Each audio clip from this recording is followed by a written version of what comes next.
East the deal. Once again, we back. Factz Ova Feelinz, the podcast. I'm your host, SPI, the most Easty, aka VJ Keyway. Got a very special guest today.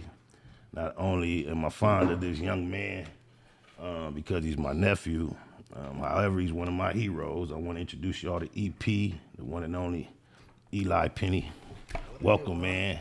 Thank you for being here. I feel honored to have you, especially at this time of year, because I know typically, almost all your life, this is one of your most busiest times of the year. Yeah. So I appreciate you having the time to be here and making it. I know you've been traveling a lot. I'm going to give you opportunity to give the people a small introduction to yourself as much as you choose before we get into popping what we want to pop it about. Yeah, well, Elijhaa Penny, come from a family of four. Born and raised Los Angeles, right there, Western, 55th, the whole Slauson area. My story is no different from any other kid that grew up in the urban community, urban society. And, I'm just, now I'm here. I play ball 6-7 years, going on my 7th year in the league. And I'm just really here just to, create a difference in the communities that we come from. I'm glad that you started from that angle because I really want to salute your parents, the Penny pair, because this really one of the very few examples I could show to where black love and dedication and sticking it through and instilling morals into your seeds can actually pay off. And so salute to both your mother and your father. Yeah. You were very humble in your introduction. I admire humility, but we can pop it a little bit too. Yeah, okay, I'm just you know what I'm saying? Because this is my thing, bro. I'm amongst the giants in all my experience of life, and that's no pun intended. I mean, my daddy's 6'6", 300 pounds, big hand. I mean, everywhere I go, I'm a leader. I don't have much fanism in me, period. However, the society we live in, it's very hard for alpha males to have heroes. It is. The places we find them typically are in the sports arena and entertainment. Absolutely. I'm a football fanatic, bro. I've seen you do things on television alongside people that only a dreamer can ever experience. Mm-hmm. You have I've seen you block punts and run them in for touchdowns. Yeah. You didn't even give the people an idea of where you've done these things at. Can you please give them an idea about, the couple of institutions you've been associated with that they might be familiar with on a professional football level, please? Definitely. So, man, my Okay, let's go. Matter of fact, we go college. Let's go back to high school. You from Los Angeles? Yeah. This is the thing. I made that joke to you when you first got here, saying like this is the first time you ever been busy in this period of the year, and you said since 12 years old. 12 years old. So we know generally Los Angeles. We can skip past that. High school is where your career actually starts when you're gonna take it serious, right, unless you're a prodigy beyond that. Where did you play your high school ball? And talk about the struggle of not being drafted and still making it to the promised land. Because I know it takes something from within that's real thorough. So, like, in high school, it started with my older brother started balling. He didn't start balling until, like, his 10th grade year. And before that, we was playing baseball all our life at Van Ness Park. So, we grew up playing baseball. That's all we knew. And then my dad, he was like, man, my older brother started getting in a little trouble at Crenshaw. So my dad was like, you know what, y'all gone. Y'all going way to the end of the 105. So we went to Norwalk. Never heard of it and didn't know nothing about it. We was making stuff up, saying that they was, calling us the N-word, calling us, we trying to get back home. Yeah, we trying to get back home. So long story short, we just kind of got used to it. Like, the people out there, my brother started playing ball and, he was good at it. And I just did everything he did. So my 10th grade year, I started balling. Then I just became good, all state, all CIF, doing all that stuff. So after that, I was just like, man, I'm kind of good at this. So I just started taking it serious. And then when my first offer came from UCLA, that's when I was like, all right, I'm on to something. Yeah, okay. I'm legit. So After that, the whole Pac-12 started offering. Then I started balling out. My senior year started going crazy. So my grades wasn't. People always try to tell me that, like, or say that, like, yeah, but remember what happened to EJ? His grades wasn't good. It wasn't that my grades wasn't good. It's because I went to Norwalk. They were just putting you in classes to graduate, not to go Division I. So when I was getting those offers, it was late. I had to go the JUCO route. So I went to COS in Fresno. Then I went to Cerritos, then I went to Compton, then I went to OCC. Grinding. And just trying to figure it out. The whole time, were you like knowing where you're gonna land, or were you just like, I'm gonna ride this out because I've been doing it, and did you kind of think that regular life was coming a lot sooner than?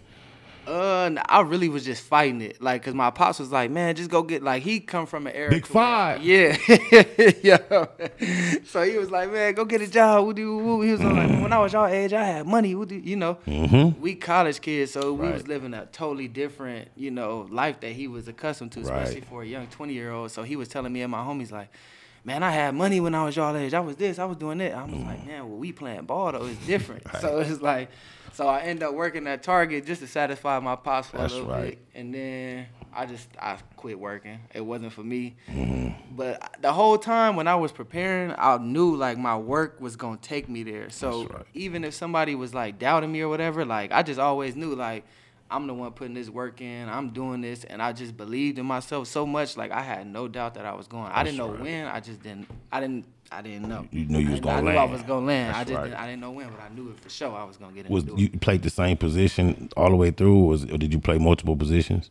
So it was hard, like, a lot, just for being a bigger running back. That's what I was about to ask you. Like, man, go play nose guard, go play DN, outside linebacker. And a lot of the schools, they was recruiting me for that, but it was just me. Like, I was like, man, I want the ball in my hand. And then I'd be having this thing to where I'd be like, I don't even be knowing if people be hating on me, but I just be putting it in my head that they hating on me. So keep that chip on your shoulder. So I'm like, man, you know, they telling me I can't play running back. I'm gonna do this. So, you know, fast forward from Cerritos College, I went to Idaho. I bought out 2 years there. Was like the first 1,000-yard back my senior season and a long time there. So that's what kind of got me on the map up there. And then, you know, still with it being a small school. When it was time for me to get drafted, draft day come, man, I got a story. Talk to us. We listening. Man, draft day come. So I'm projected to go like the third day, maybe even the second day. The second day, like rounds 4 through 5 or whatever. So 3 through 5.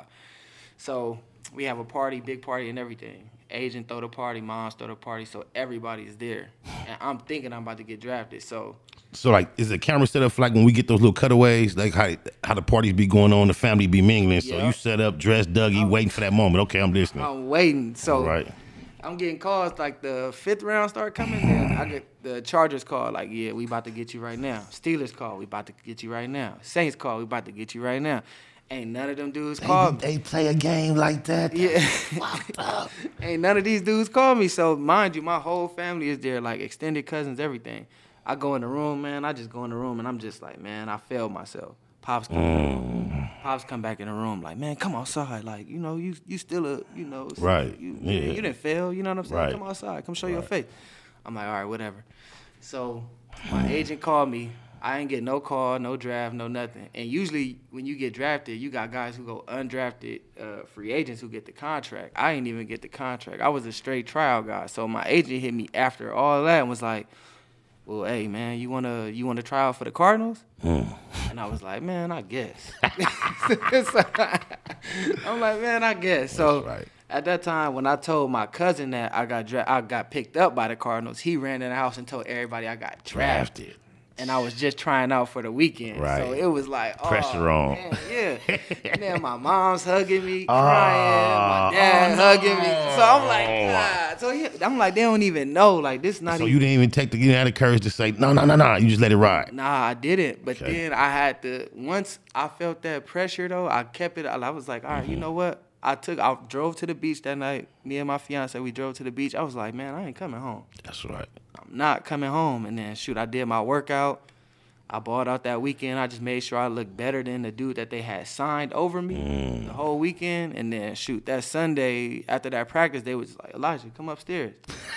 Then I got Larry Fitzgerald, all the OGs coming down. Was in there? I was like, yeah, this is this love right here. That's hard. Yeah, so I did my time in Arizona, did 2 years in Arizona, then did my last 4 in New York. That's hard. I just want to ask one like fanism question on this subject, and I'll get out of there.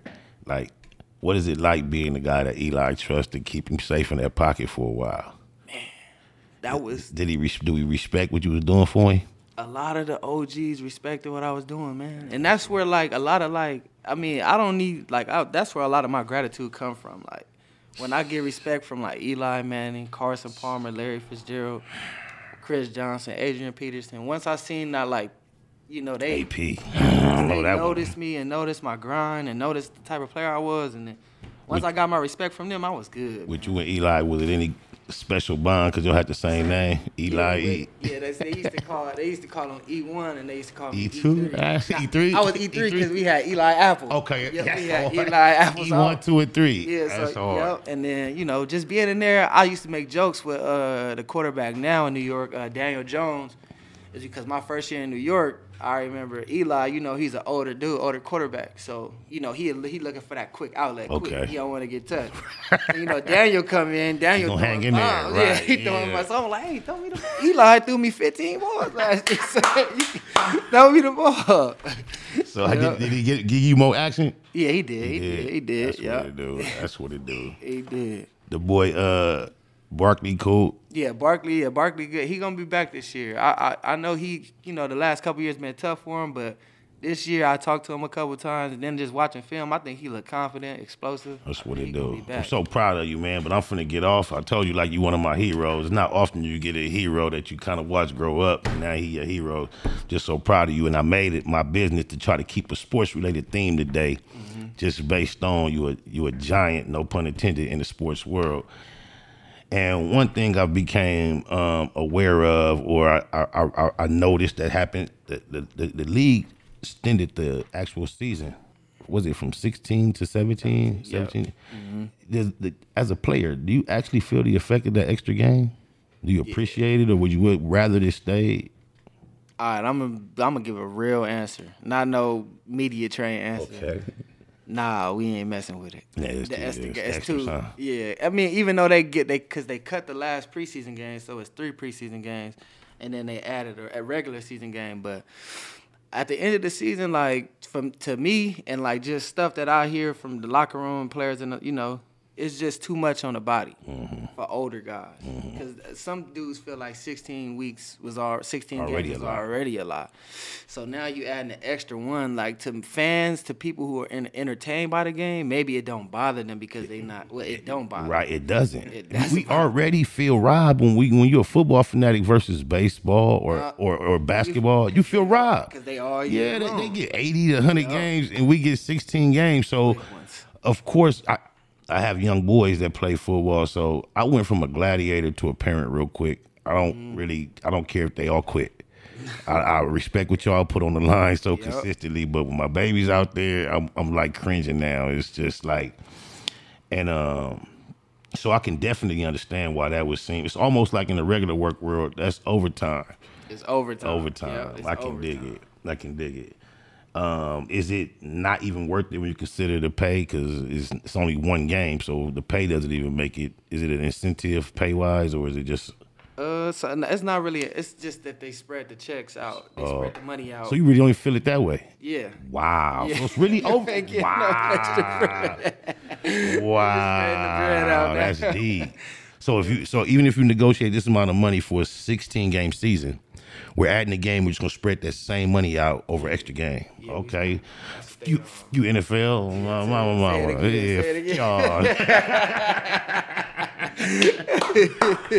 that's ironic, man. Keeping it sports, keeping it football, and we talked about you playing since you were 12. There's a story out of Texas recently where it seemed I've coached youth football. Been participating in it in one form or another all my life.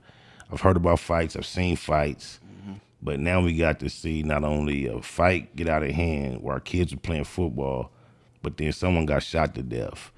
And all the years that you've been familiar with the football field, the only time I can imagine my mind having an image of football and gun shooting was on, what movie was that? The Last Boy Scout.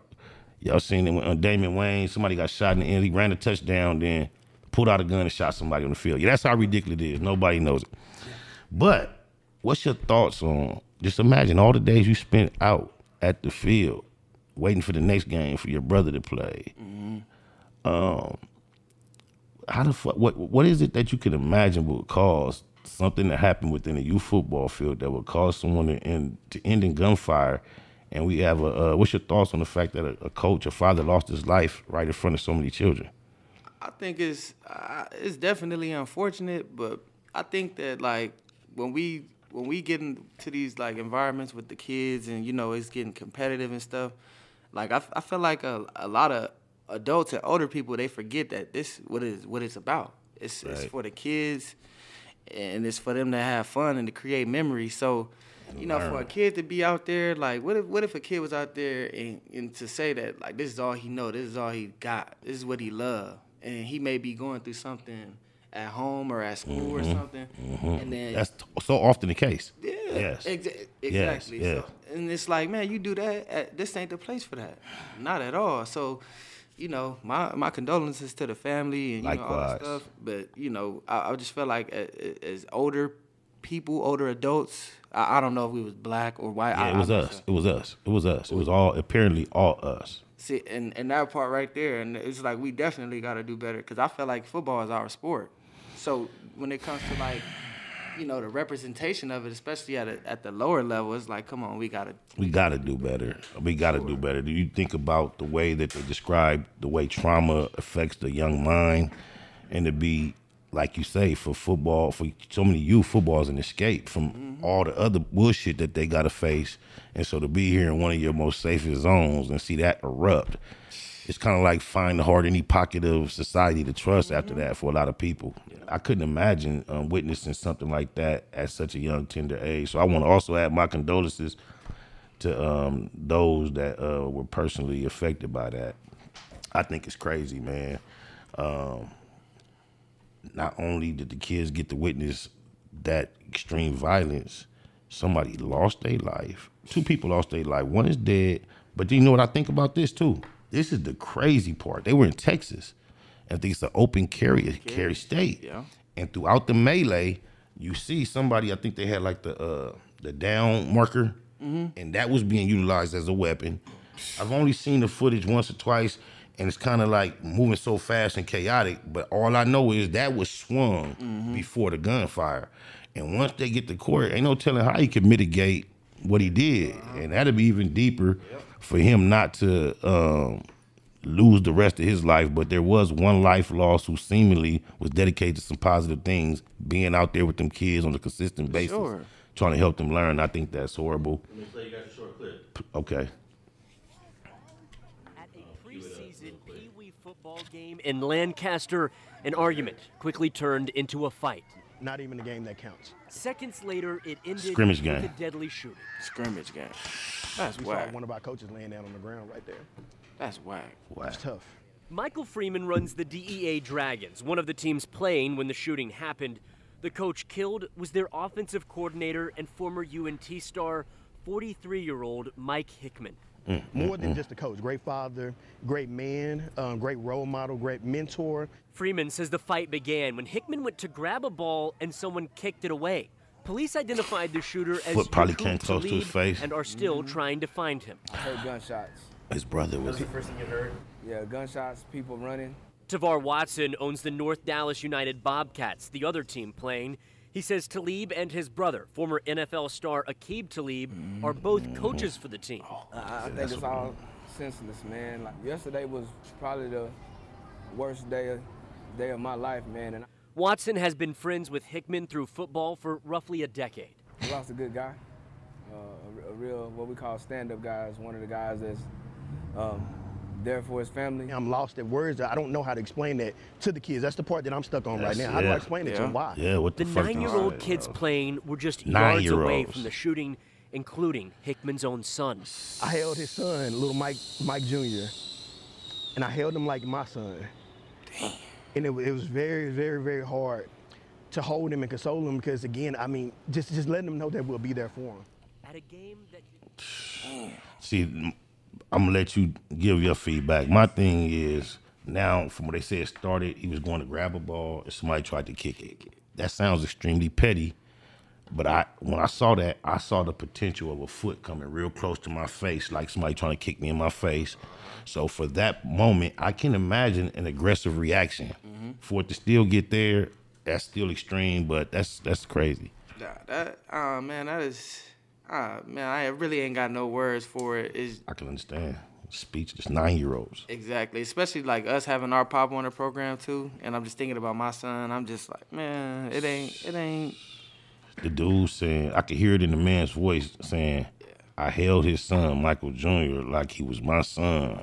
And I can imagine what type of clinging that baby was doing. I mean, I pray for him, Michael Jr., the most out of everybody I'm personally aware of in that situation. Michael Jr., you get my energy, youngster. I couldn't imagine, man. I see people with less tragic stories use it for an excuse for their lives to go so reckless. So I just pray, you know, he's still able to some degree regroup and make the best out of his life. It's like we on the dark side of sports at the moment, so we might as well go to the way to Russia. What's your thoughts on what's her name? Griner? Brittney Griner. Brittney Griner. She was playing professional ball in Russia too. Oh, I wanted to. You see, it was one of your peers, siblings, Talib, that was involved. That thing. Yeah, I had meant to mention that.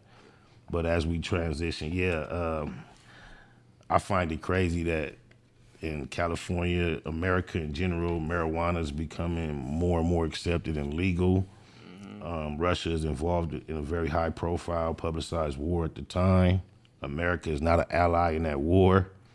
WNBA star, female, chose to go over there to participate in whatever type of business she had. Subsequently, in the airport, she was arrested with not any flowers, trees, or buds, but a compound made derived from marijuana, CBD that's sold in gas stations here. And it's crazy. It's crazy. It reminds me of a movie I actually read the book. You asked me about books. I read it incarcerated at one point. You really read it. I read it. I was quite young. I was younger than you are now. But it was called The Midnight Express. And it was about a dude who traveled to Turkey and got caught up in the airport with some hashish.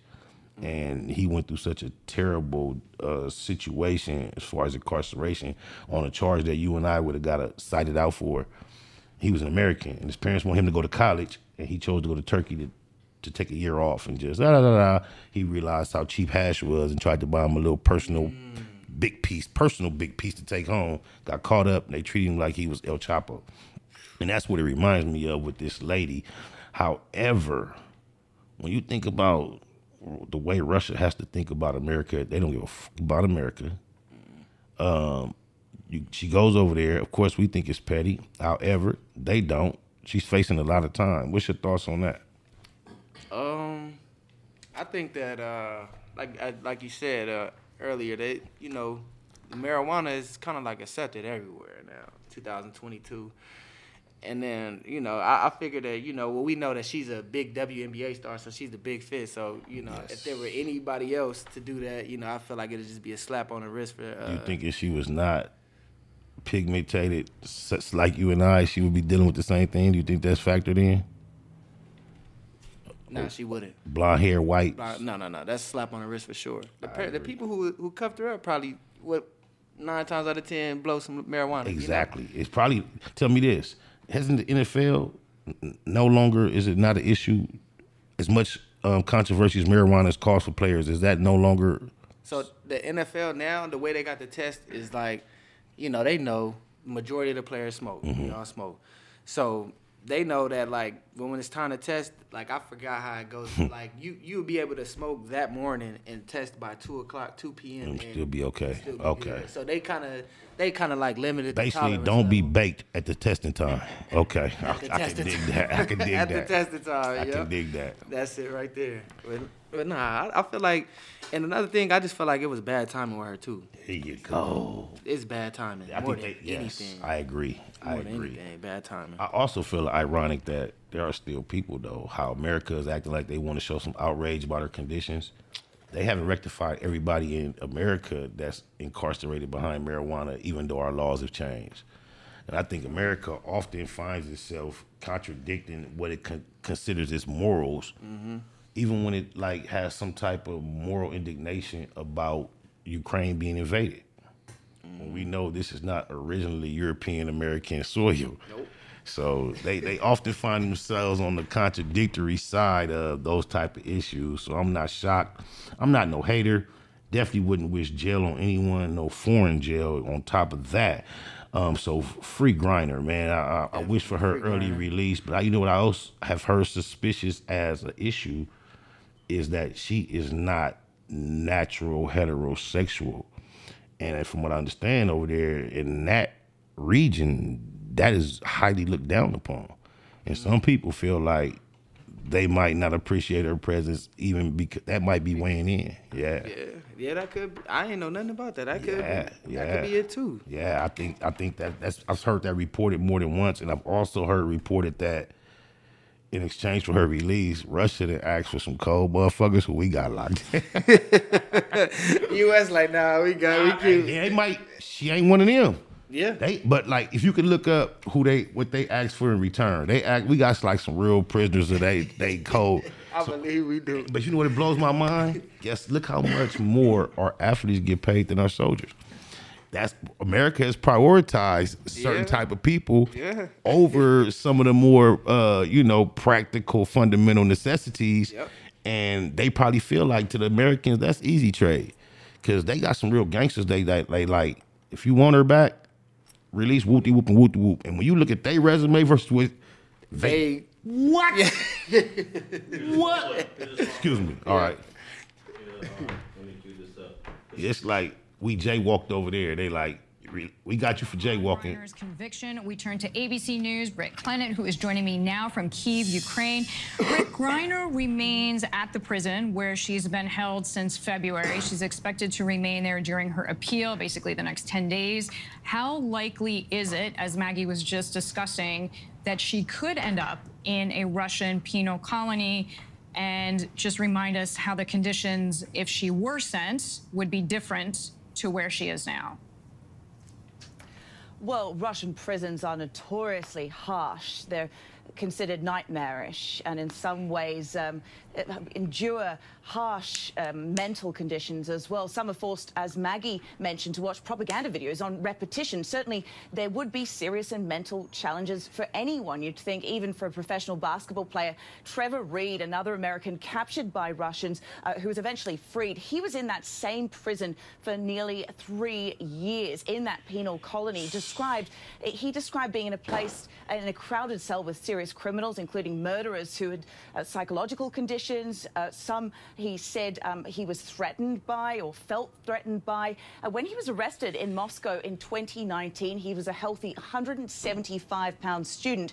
And when he was released, he said he weighed 131 pounds. He was ill. He was coughing up blood and feared he had contracted tuberculosis. His family said they were shocked at really how thin and unhealthy he was when he came out. So it doesn't bode well for Griner having to be under these similar conditions. So, Britt, Russia saying earlier today that the country is now ready to discuss a prisoner swap with the U.S. What's the latest? They cold. Well, Russian spokesperson on Friday made it clear they are only willing to discuss on official channels, not via the press. But clearly, Griner's harsh sentence is a target of opportunity. There are plenty of questions, though, about what kind of deal Russia would accept and what deal the U.S. is willing to offer to get her back. How about other remaining Americans also in prison in Russia, like Mark Fogel and Paul Whelan? Will the offer include trading them for notorious weapons dealer Victor Bout, who is currently serving a 25-year sentence in the U.S.? So plenty of questions surrounding those deals. Victor Bout. Arms dealer. Arms dealer.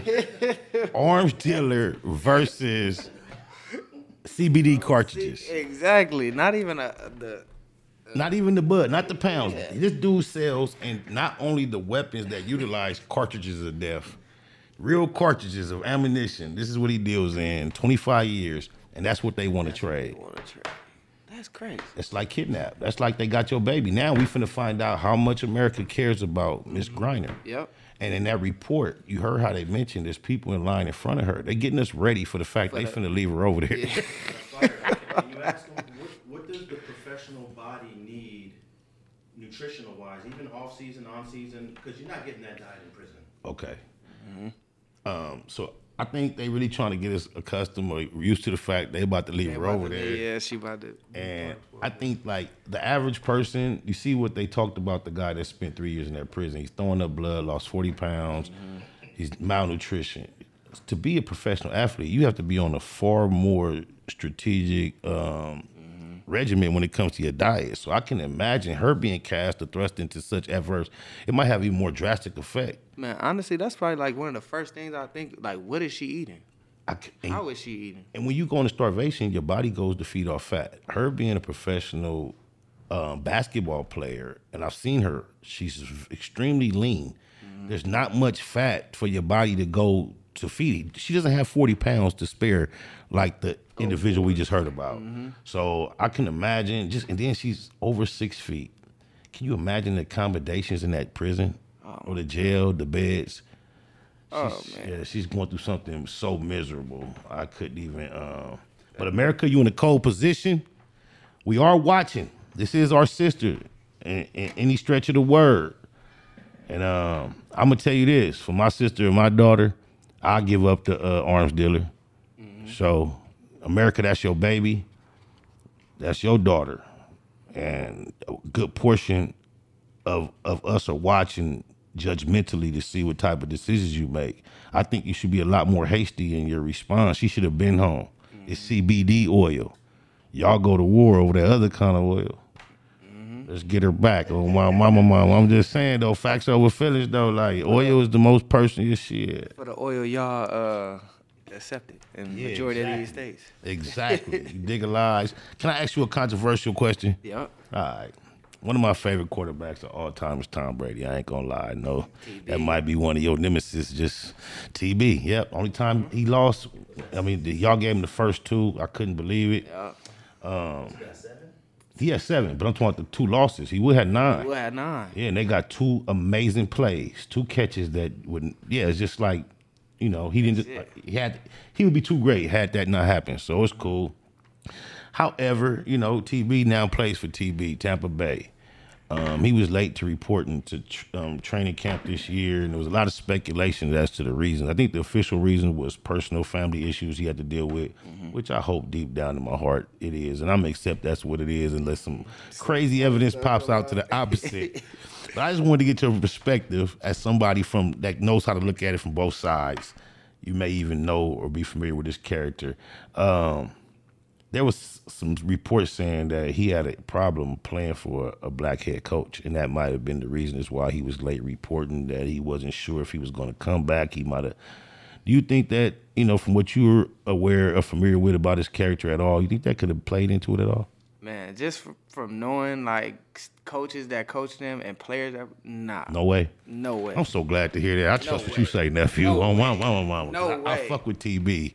Is, I would hate to imagine that said. Nah, them dudes that come like from that New England Patriots family, man, and that's what they call themselves. Like when you play for the it's a family. Forever after that. It's forever after that. So that's hard. The players who come from there, like, and I played with a lot of them, and all of them say the same thing about Tom.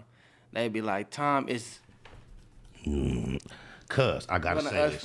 Look. I told this story before, but I tell it, cause I used to always feel like he one of us. Yeah. And I got one moment that just like really like locked it in for me. I could recall him being like in a, it was like right before the game started. It was like on a Sunday. It was like the primetime game. The Jay-Z song? It wasn't a song. The song may have been playing, but it's just something I saw. It was him, like, how y'all finna come out the tunnel?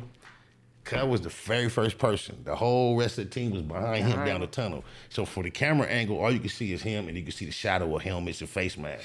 But he was linked up against the wall with one foot against the wall. He had his chin strap was hanging, helmet was up a little bit. I know what he's talking about. And then like whenever, I don't know where he got his cue from, but whenever he got the cue, the way he told the team, and they just, and I said, that's some nigga shit. Boss. That was some nigga shit. Boss. he was just focused. He wasn't paying them no attention. He was just waiting, and then he got a cue from somewhere, and he was just like, "Come on!" And they bombed out. I said, "Yeah." I say, "A TB a nigga." Oh God. He really is. It ain't no way like I believe that like, cause it been some dudes that play with me, and they like they all nigga. You know what I'm saying? They like Them. Tom. Yeah. Okay, and let's say no is Tom like, even. Tom us. Tom like us, bro. I knew I picked him for a reason on my mama. I knew I picked him for a reason. That's why I'm like, nah, I don't even think that's like 0% true. It's right. not true.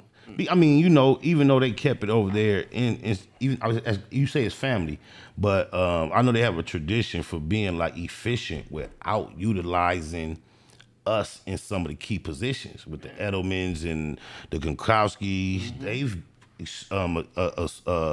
acquired a lot of their success by highlighting some of the talent that's not that obvious around here. Yeah. So that's why another reason why it might be easy to believe. You know, Boston kind of has that area has a So, yeah. But now I think that I just from my experience and just playing against them too, and just knowing watching them from afar, being a fan, then being a peer. I kind of know, like, man, he all about, like, helping us. Right. Because, you know. I could dig that. A couple years ago, he got Sherm to Tampa Bay. I remember that. He got AB to Tampa Bay. And AB didn't represent him correctly. Exactly. So, you know. How much does character play into your success and your acceptance and your longevity in the league? It got a lot to do with it. As for myself, like what keep me in the doors is just because, like, I'm available to everything. I get along with everybody in the locker, everybody in the facility, janitors included. And then just having that character, a lot of people, I just noticed a lot of cats from the South, they be like, I don't want to do this for that cracker. I don't want to do that for that cracker. But me, like, with my perspective, like, I just think of, like, I just try to stay humble. Just remember the background that I come from and just remember, like, before I had this cash, like, I was, you know what I'm saying? So how dare I come step into this place and act like, I ain't gonna do this for something. I ain't gonna. There you go. Because guess what? Outside of that dream life you living, you'll be doing something for another cracker, whatever they want to call it, for way less. Yeah. And for way less fun. Exactly. Tell me, how does it feel after your success and how we can all applaud it and be so proud and happy? How does it feel for it to be extended through a little brother and to have somebody else to keep the fucking legacy going? Because it's like getting the bus 2 nuts in a row. Like, how the fuck? Because that's like, now you put yourself in the class of the Mannings. I've seen the NFL highlight, and I was kind of mad. I seen a series last year, y'all wasn't included. Yeah. They show all the brother pairs. Did you tag us in that? Did you tag us? I may have. I tagged y'all in everything. I think I remember something like that. How does it feel to be in a class of such a small people where I see it pop up, it's a little more prevalent than it once was, but it's not often that out of the same bloodline, you get a chance to have, you know, like, is it, because I can imagine, had you not even went through the experience, you would still be elated for your little bro. Have you been able to lace him up with anything, tell him anything he can expect? Does he appreciate your experience? Does it benefit him? Yeah, like, they be joking around with me. They call me, like, the general, the captain of the family. That's right. Just because, like, you know, when it's time to work, I be like, let's work. That's right. But, like, Rashad, like, my brother with the Seahawks, that last year, them last 8 games he had, man, I just told him, bro, like, go run, just run. Do you? It ain't nothing to it. Is that what you used to tell him when y'all was 12 and 15 and 14? Same shit. Because it was funny, because my older brother Rob, he, like, when I used to pick my younger brother, the brother that's under me, I used to pick him up on. He's like, man, why you picking him up? It's way better players out here. I'm like, man. You knew he had it. I said, no, he got it, because he had some big old knees. His elbows was big. Like, his hands was big, but he was just skinny and little. But he was always fast, so I used to always pick him up. So my confidence was always high in him, always high. But now that we just got to this professional level, and it was like, you know, I got some experience over him. So now I just lace him with, like, all the little details of the game that all the OGs was giving me. And that's what, he ain't got to bump into them yet. He'll get there, but he know that's hard. Yeah, it's coming. So shout out Rashad, shout out Rob, shout out the ladies too. Yep. Oh, my mama, I just love the whole essence of a black successful family. I love the way y'all love each other. I love what y'all do with your communities. Y'all come in, y'all throw the celebrity basketball games, you do the giveaways, you include me. You got to hoop next time, though. I'm going to run next time. You got to hoop next time. I'll run next time. I got a cold little jumper. You got to set me a pick, though. Yeah, I got to. You got to set me a pick, man. Oh, God. All right, you know what? I'm just going to exhaust a few of my sport concepts and ideas and questions that I'll, be on my mind, man. Fantasy football, I just now vaguely starting to get familiar with the concept. Do you fuck with it? Does it take away from the essence of football? Do you appreciate it? What is it? Can you help me understand it better? The players look at it like it's a fantasy. Okay. So don't be mad at me if I don't go out here and score 2 touchdowns and I don't get your points. Like, you know what I'm saying? But when I see the news and the reports, if that player did good in fantasy, y'all like that is even something to report on. Yeah, it is. Okay. Yeah, it's solid. But, like, for the most part, like, yeah, you be on Twitter, and you already take an L on Sunday. You lose on Sunday. And then you have some fans talking about hey, man, you only got me 6 points of fantasy. Like, man, do you know I don't give a fuck about fantasy right now, man? You only give him. We just lost. Y'all talking about some fantasy football, man. Do you as a player play as a fan? Do you make a fantasy team? Yeah, I got a fantasy team too. Are you good from the fantasy perspective? Do you pick well? I pick straight. Yeah, I'll be good for the most part. Yeah, I'll be good. Gambling is legal, huh? Vegas? Fantasy wise. Yeah, You gamble? You fuck around? You gamble with it? Yeah, a little bit. Yeah, they start taxing now though. Yeah. So as a from growing up into now as a man, outside of Arizona, perhaps New York, what was your team? Who you a fan of outside of your personal experiences? I was a diehard Rams fan. I'm glad you fuck with the Rams. So you been in SoFi? Yeah, I've been in SoFi. I played there twice. Okay. Beautiful stadium. I was talking about how you watch Beautiful stadium. It's man. flying in. Yeah, man. That's hard. The technology, it's crazy. That's a crazy stadium. So you've been everywhere. Compare it, rank it. 1 out of 32. The best stadium? Yeah. It's a couple of them. Give me the top 5. I'm gonna go with Seahawks. Seahawks is there. Wow, not just because of the sound, the 12th man. The 12th man. Oh, the 12th man. Okay. Real. Okay, it's real. Okay. Kansas City gets super real. Yep, they got the reputation. The Patriots, when you go to New England, the stadium ain't too much. It's just when you get there, you just feel clouded by it. You know what I'm saying? I guess their greatness or something. I can imagine. So New England up there. I love playing at the Giant Stadium just because. Of course. Does it actually compare, or do you just love it? I just love it. Oh, you love it. I can imagine. It feel like home. It felt like home. Okay. Yeah. That's right. And then the last one, I'm gonna go with where did I have fun at? I always have fun at Dallas. Okay. Jerry's World. I thought Dallas, San Francisco, because they were the newer. Mm-hmm. I thought, and LA, but you didn't include neither. No, that's deep. I put LA in there, but San Francisco, like I like those teams that got the super tradition. Okay. I know San Francisco. So Green Bay didn't cross your mind. Green Bay, that's another one. Golly, that's another one. Yeah, so I guess it's 6. So Green Bay in there too. I know this is the first time, once again, since very young, that hasn't been one of the most busiest times of your life. However, I know that you've just left Chicago. You also got other things in play that possibly might make this time of year busier next year and even more busy for you for the rest of the season. You mind discussing any of that? If you don't, this part won't even appear. Nah, it's all good. So, yeah, I just got back from Chicago, did a workout with the Bears. Salute. It went good. And I got a couple more workouts. Got one with the Raiders coming up. Salute. That's what made me mention it, because you talked about teams with rich tradition, and both those teams are some of the richest, NFL traditions, man. Yep. Chicago and the Raiders. And it just seemed like, once I got – it's crazy because I always get, whatever I pray for, it just be happening sometimes. I remember when my rookie year, I was like, I want to stay home. I got to stay home. And then I was Arizona. Mm-hmm. And then when I used to tell my brothers all the time, I want to live in New York. I want to play football in New York. When I was in high school, I used to always say that. I used to want to play in the cold. I was a bigger running back, so you really run the ball when it's cold, it's grimy, it was just my kind of game. Is the fullback position going to be extinct in the future?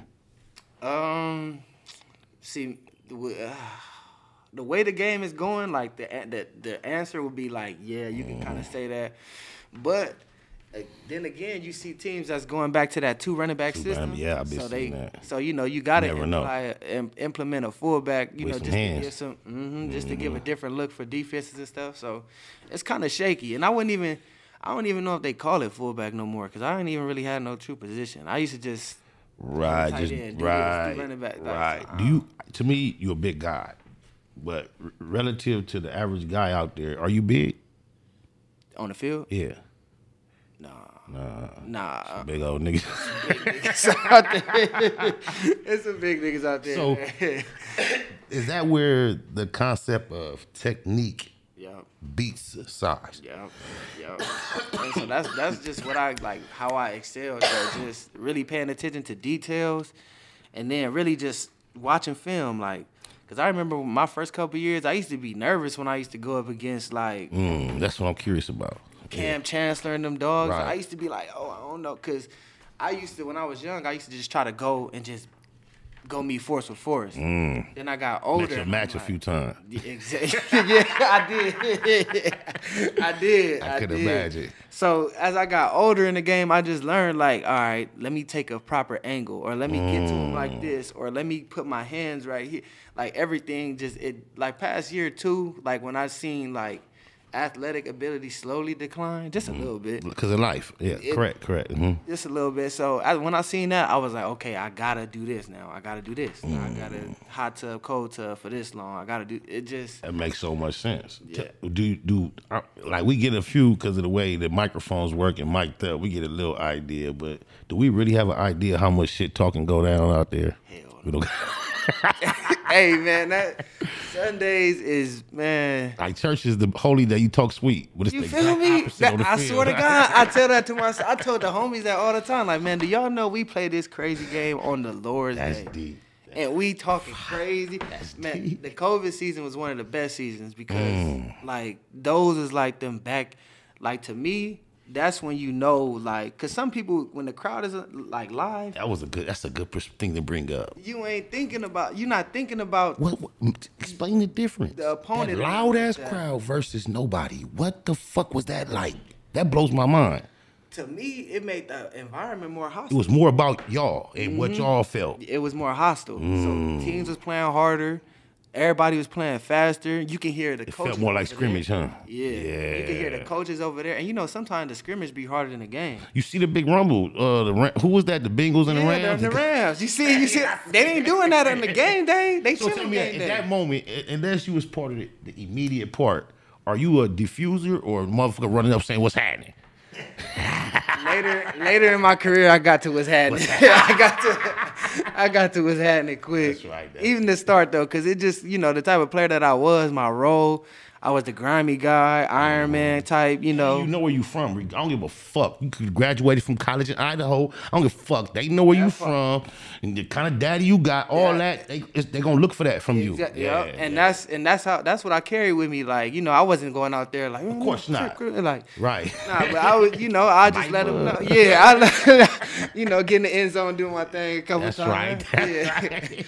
But no, I wasn't out there like set tripping or nothing like that. But I just was taking my where I was from, I just took it with me, and just brought that attitude out to wherever I was at. I'm gonna ask you a totally unrelated, but similarly related question. You got any appreciation for the person who C-Mac is? Do you aware of him at all? I got love for him. I think he's funny as hell. Yeah, he funny as hell. If you don't take him serious.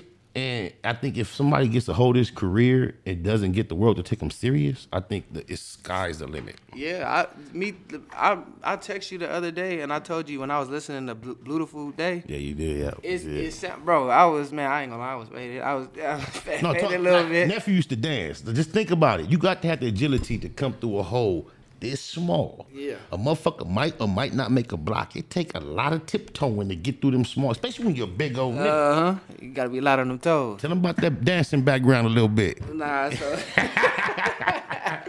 yeah, it's a whole lot of things. Cause guess what? Way before your professional career, I was aware that there were DNs that would go take ballet in order to be more graceful on their feet. Yeah, more balance, more everything. So, yeah, but when you was like, we talked about that C-Mac could be big. Is like when I text you, it was like the Beautiful Day song. It sounded like a Dr. Seuss poem, like a hood Dr. Seuss. The words that how you said it, how you laced it, and it was like I kind of when I think of like gang banging and trying to make it successful, I feel like I look at Snoop Dogg as like the blueprint. The blueprint of it, right? Yes. He's overseas, he's famous and all that stuff. So, I feel like if, C-Mac get his hands with the right person. Oh, definitely. He's out of here. Mm-hmm. He's out of here. And just with that beautiful concept and you comparing it to Dr. Seuss from when it started, that makes so much sense when Crayola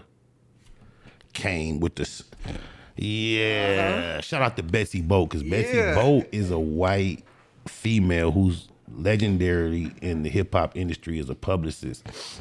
And she texted me recently in my DM. She's older. She's out the game. But everybody who did anything successfully independently on the West Coast knows who Betsy Boat is. Mm-hmm. And she just asked me recently in my DM, like, Spider, why don't you re-release Beautiful World? Man. She said, I told you back then, that was my 9-year-old daughter. She's nothing like a straight white. She's like, that's her favorite song. She said she still loves it. I was having suspicion when I seen Crayola come with that campaign. I remember that it was a white lady used to tell me, my daughter loves this song. She's like, I don't know why she loves it so much. I thought that lady grew up and started working for Crayola. But it doesn't. Shout out to Betsy Boat, because I know that's not your daughter, but I thought I was suspicious. I was gonna come holler at you. We got about 10 minutes left, man. I got about 10,000 things I want to ask you. Definitely gonna have to get a part 2 whenever at your convenience. No rush, no pressure. But I'll just ask you this. Outside of that, you are inspiration to so many that came up like us. There's so many people trying to follow the footsteps that you took.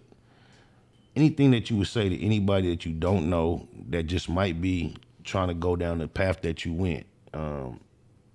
There's so many different scenarios. What would be one general message that you think you could give to any urban, young, black? They may have 2 parents, they may not. Mm-hmm. They may have love in their life, they may not. You know what it takes as a human being physically to get through not the perfect path to success, but the struggle. Anything in general you could just give to those coming up behind you, facing similar circumstances? I would just say to all the younger generation, younger kids, especially this generation. I feel like we just try to find that older person, whether it's a role model, big homie, whoever, somebody that's doing the right thing that you look at and be like, I want to do that like him, or I want to do that like him. Because I feel like, in order to be a good leader, you got to be a good follower. So to find somebody to follow, which for me was easy. It was my grandpa, my pops. I was just about to go ahead, keep talking. It was my grandpa, my pops. So it was a lot of stuff that was going on around me. I could have easily hopped in, but I just believe me, y'all, easy. He's not only my hero because of what he's accomplished, but it's what he turned his back on. I promise y'all, he had every excuse to do everything I did with my life that I'm not proud of. Promise you. And he could be sitting here telling you about his story and saying, this is what it is and that's what it is versus what it actually is. And nobody could judge him. So I got extra appreciation for somebody who had all the excuses and still don't rely on them. That's a real motherfucking achiever. Yeah. And that's what it takes to make at the most excellent levels of everything. Yeah. So I appreciate your coming through. I appreciate your presence. Appreciate your humility. We hoping that these workouts go good. If they don't, it don't matter. I know how many numbers of years you've been affiliated. We good. Yeah, for sure. Appreciate you. Everything locked in. Likewise. Yeah. I had another question. Keep that, because I want you might have to repeat that, because that's why I want to ask you this too. So many athletes go through financial turmoil. I'm aware that you were able to avoid squandering and doing a whole bunch of extras of excess, and you have yourself in a very secure position. Do you attribute that to parenting? Was there an agent? What is it that caused you not to be a thrill seeker or a foolish spender? What do you attribute that to? Because I'm so proud of the way you've handled your finances and your business situation. Just again, like my dad. Yeah, I just shout out Big Five again. Big Rob. What up, pops? 5 up. Yeah. So Eastside Herb, I love you, man. When young, by the way, though, yeah. OG Herb. But yeah, so nah, we my dad, you know, I seen everything he did growing up. Like I knew that like somehow I ain't know how my dad was making money, but I seen that he had money. But I also seen that he was low key. So it was just like, all right, you know, if I ever was to get in position to make some money or get some money, then I'm gonna just move the same way. And then plus, you know, when you get into the NFL, it was like now you're dealing with money that your parents never had. So now you got I just, you know, reached out to like, you know, some of my peers, some of my mentors, Marshall Falk. Shout out Marshall Falk. Got me in his you know, his world financial group. So I'm learning every day, still to this day. I actually was on a call this morning about, you know, my finances. Speaking of Marshall Falk, he made the transition from athletic excellence to the media. Is that any bit? I love the way you present yourself. You're very articulated. Have you ever thought about It's a lot of athletes that make that transition. It seems like the natural transition. Has it ever crossed your mind? Because I've been looking about establishing something with a consistent partner, and I think we might. It could be sports relay. You want to do that? Yeah. We're going to mix it up, man. We're going to mix it up, man. I appreciate your interest in that. I'm glad to know that. This is definitely what I want. And I talk to Marshall every day about, like, man, how can I get on Fox Sports? How can I get on, like... Is he being friendly with the path and letting you know, lacing you up? Yeah. Because I could get a suit, a tie. All that. Yeah, all that. All right. All Let me know, yeah. On my mama. And let me tell you something, nephew. On God, everybody that know me in my casual life know this. When I watch games, the commentators repeat me. So the commentators I promise you. All right, well, we got a job. Oh my mama. They repeat me. Everybody and I could say some unique shit. I see some shit that and them commentators say exactly what I said. I promise you. You ain't far off. All right, there we go. There we go. Yeah, but nah. Yeah. Social media presence, you got one that you trying to keep people in touch with you. We don't want no raggedy, scraggly females. We happily married and attached. But anybody business-wise, where they can reach you at? We talking business only. The Authentic Penny _35, and then on Twitter, Elijhaa P, Elijhaa P, capital P. That's me. And yeah, man, just shout out to Unc for having me. Okay, I'm not shout out you, nephew. I like the way you just popped that. Yeah, you ready? I thought you was rapping for us. Nah. I do that too, though, for real. God. No, we gonna do it all. This has been another episode of Factz Ova Feelinz podcast. My very favorite up until this point, man. I'm proud of you. I love you. Thank you. I love you too, Unc. You're welcome back at any time, and we gonna politic on what you was talking about. For sure. All right. For sure. Thank you. The life we living now is all about the money. So what you gonna do when you ain't got no money? Before